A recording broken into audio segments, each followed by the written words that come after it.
Most people are walking around wearing an identity they never chose. They've been living by labels someone else put on them. They've been stuck in a mental cage that looks like who I am, but is actually just who I've been told I am.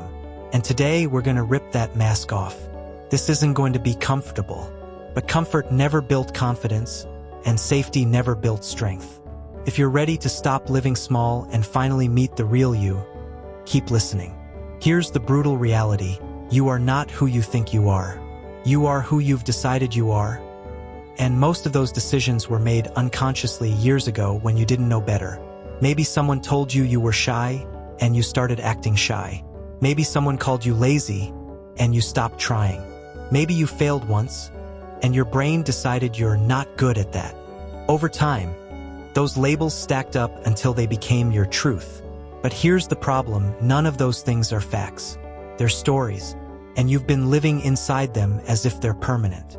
That's why your mindset feels stuck. That's why your confidence feels shaky. Because your identity is built on borrowed beliefs. Your identity isn't set in stone. It's clay. And every single day you are shaping it, whether you realize it or not. The way you speak to yourself, the way you interpret setbacks, the way you react when things go wrong. These are all votes for the kind of person you're becoming. And here's the catch, if you don't take control of that process, the world will happily shape you for its own purposes. Society loves to keep people predictable, comfortable, average, because average people don't question. They don't rebel. They don't rise above. And that's exactly why your first step to real confidence is to question everything you think you know about yourself. Let's get real. How much of your personality is actually just a defense mechanism? How much of your identity is built on avoiding pain instead of chasing possibility? You tell yourself, I'm not a morning person.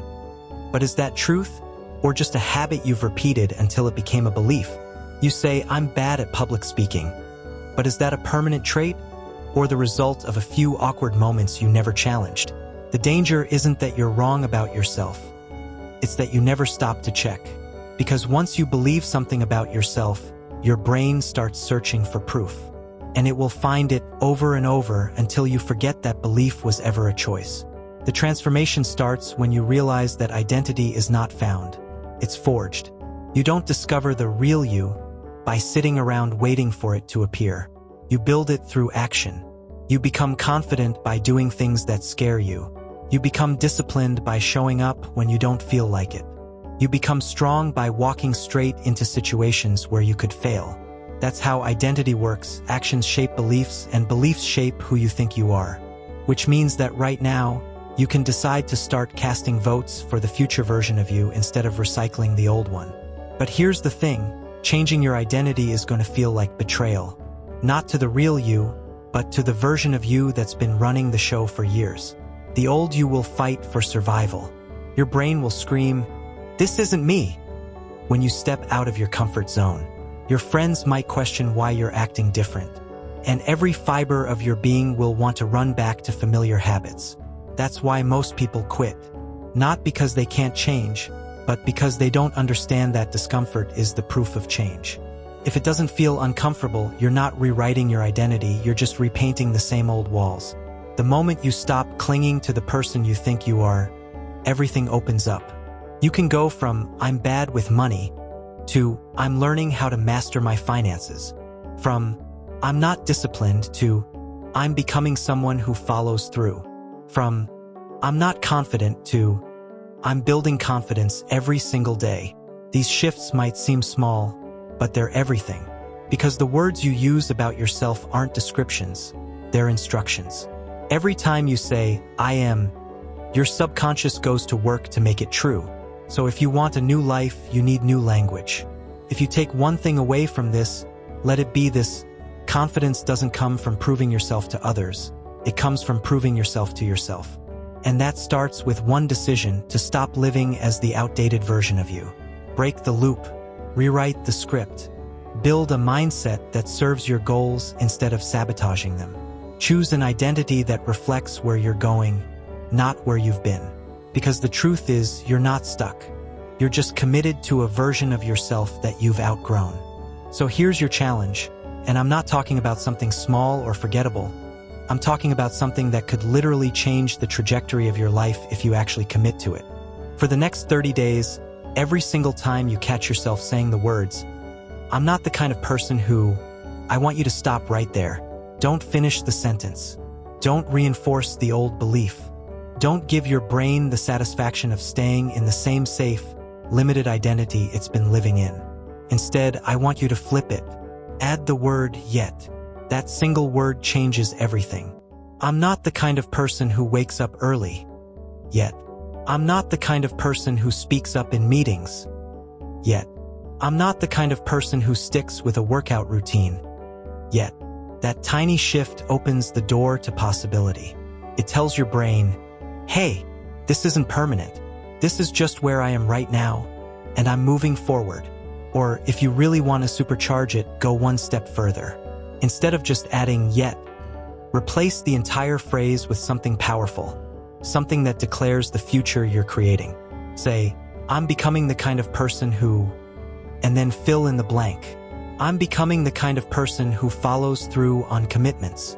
I'm becoming the kind of person who takes care of my body. I'm becoming the kind of person who thrives under pressure." See the difference? You're not just leaving the door open, you're stepping through it and claiming the space on the other side. But here's the key: you can't just say it. You have to act in alignment with that statement. Because the truth is, your brain doesn't change because you said some nice words to yourself. It changes because you start proving those words true with your actions. If you keep showing up differently, even in small ways, your mind will have no choice but to follow. Your identity will start to shift. And once your identity shifts, your decisions shift. And when your decisions shift, your life shifts. That's the domino effect most people never experience because they're too busy repeating the same old labels to themselves. Think about it. Every belief you have about yourself today was built through repetition. You believed you were shy because you kept acting shy. You believed you were undisciplined because you kept skipping commitments. You believed you weren't good enough because you kept letting fear win. But here's the truth nobody tells you. Those old patterns are not the real you. They're just habits of thought and action you've been practicing. And just like you learned them, you can unlearn them. You can choose a different story. You can decide to start showing up as the version of you who already has the confidence, discipline, and courage you've been waiting for. When you commit to this 30-day challenge, you're not just building a new habit, you're rewriting your identity.